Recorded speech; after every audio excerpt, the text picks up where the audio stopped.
Update sa kaso ni Sheila Guo at ang paghuli sa 7 Chinese nationals kamakailan, ating pag-uusapan kasama si Ms. Dana Sandoval, ang tagapagsalita ng Bureau of Immigration. Ms. Dana, magandang tanghali po.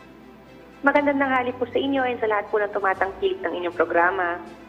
Ms. Dana, hingi po kami ng update dito po sa 7 Chinese nationals na nahuli ng Philippine Coast Guard dahil sa pagsuway sa ating immigration laws. Kumusta po at nasaan na po sila ngayon?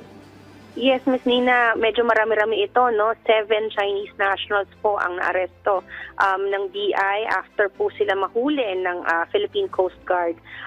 Diyan po sa Navotas, nakita po yung kanilang barko aboard MV Sangco 1. Diyan po sa Navotas City Port noong September 15.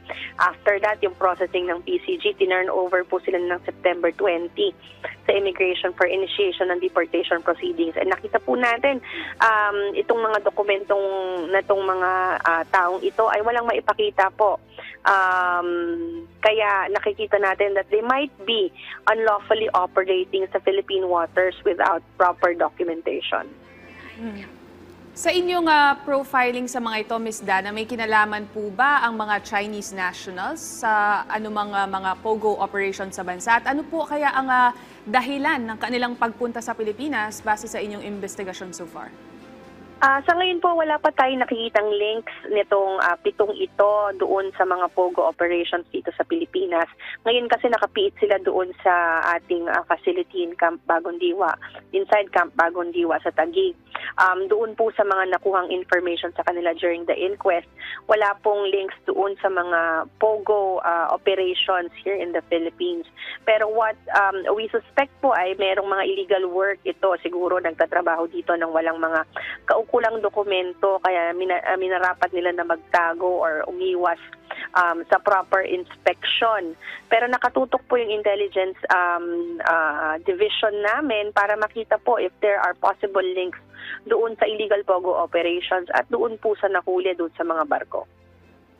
Para po sa kaalaman ng ating mga kababayan, ano po ba yung mga na-violate na immigration laws, specifically ng mga Chinese nationals na nahuli po ng PCG?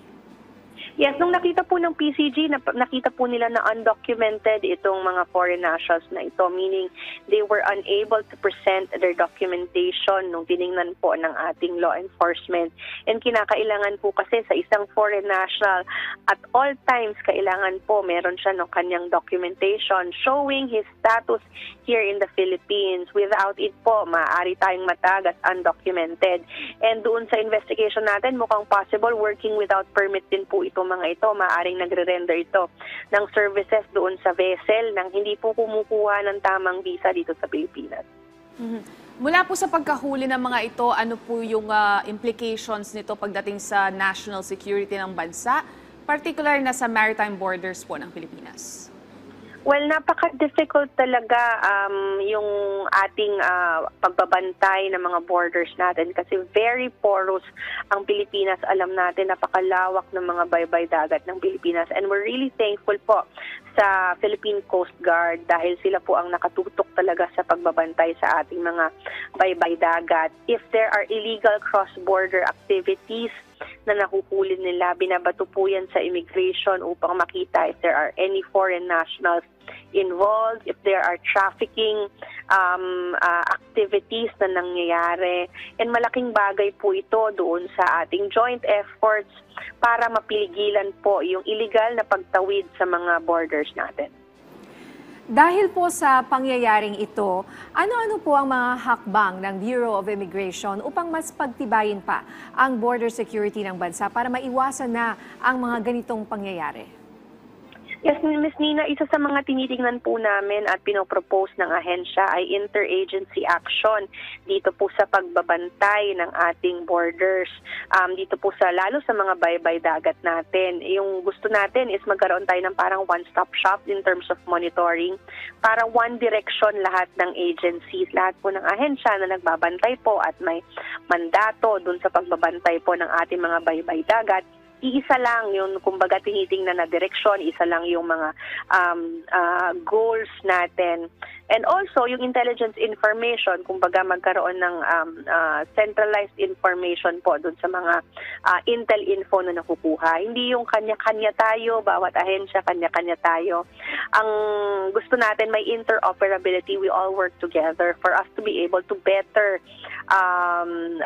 do our mandates. May kanya-kanya tayong mandates, totoo yan, pero kung joint yung efforts ng mga iba't ibang ahensya, mas maganda po at mas malaki yung magagawa doon sa pagbabantay po ng borders natin. Ms. Dana, sa ibang usapin naman po, hingi na rin po kami ng update sa kaso ni Sheila Guo. Kumusta po ang kanyang paglipat, paglipat ng kustodiya nito sa Bureau of Immigration? Yes, sa ngayon po, the legal custody remains with the Bureau of Immigration. Pero yung physical custody po niya ni Sheila Guo is with the NBI kasi minarapat po natin during meeting with DOJ and NBI na mas may facility po yung NBI for high-profile cases kagaya po nitong kaso ni Sheila Guo.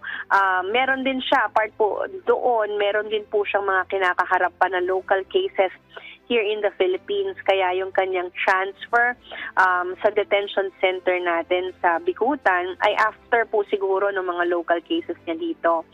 Since hindi rin naman tayo pwedeng makapag-implement ng deportation, kung sakali pong mahatulan na siya ng deportation ng BI until matapos po yung local cases niya. Kumbaga last to be implemented ang deportation, ang punitive action ng immigration after everything else para may full effect of justice. So kunwari meron siyang local cases here, we have to wait for the resolution of all cases and accountabilities bago po natin ma-implement yung deportation. Kasama rin po dyan kasi kaya din sa NBI because we are under both under the Department of Justice and yan po ang nakita na DOJ na mas secure facility kung saan maaari po siyang manatili. Mensahe nyo na lang po sa ating mga kababayan mula sa inyo dyan sa Bureau of Immigration.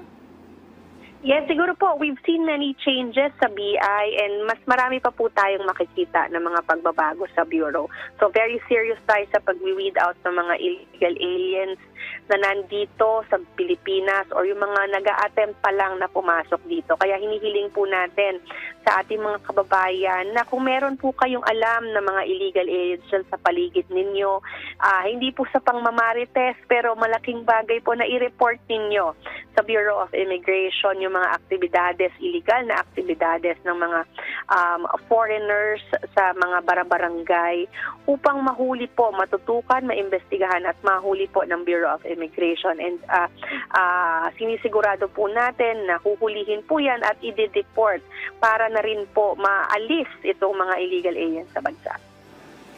Maraming salamat po sa inyong oras, Ms. Dana Sandoval, ang tagapagsalita ng Bureau of Immigration.